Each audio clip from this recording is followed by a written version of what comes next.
on a second pass and then a third pass, taking several of those little bounces before they finally come to rest. And yes, they are going to form some kind of merger. They're going to grow a new galaxy, one that does not resemble each of the original spirals. It's more of a very disturbed elliptical. We'll see lots of end products later. But you get a much larger galaxy from all the matter of those two galaxies combined. So this is a much more equal interaction. You can see by about 8 billion years in the future, we've completely morphed into a different type of system. And this is a very good example of a lot of the features that you get within an interaction of two galaxies. First thing to note are the tidal tails. This was just as the galaxies have done that first pass through each other, long tails of stars and gas thrown out over the lengths of hundreds of thousands of light years from the galaxy. And these are seen, obviously we haven't gotten to that stage yet in our own galaxy's interaction, but we can see snapshots of this process all around the sky in these peculiar galaxies. So for example, just match this up to the observation of this pair of galaxies.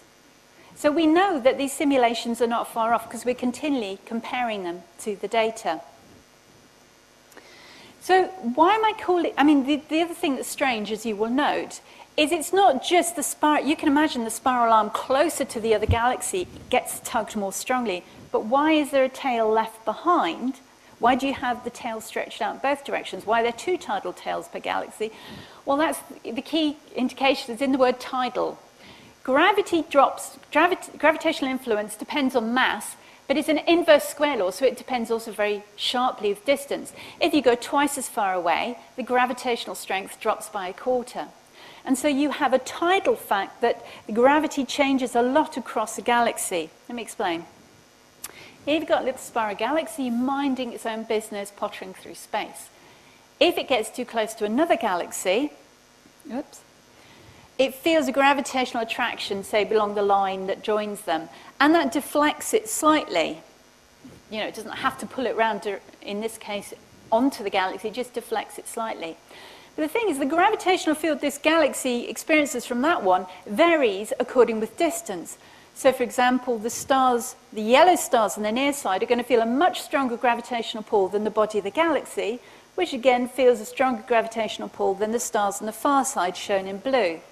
So what happens is the yellow stars get pulled more sharply than the galaxy, it gets more pulled sharply than the blue stars. So the blue stars effectively get left behind. And you can imagine there are effects of rotation in this as well, and other forces combining. But this is the gist of it. And so you have a tidal tail where stuff is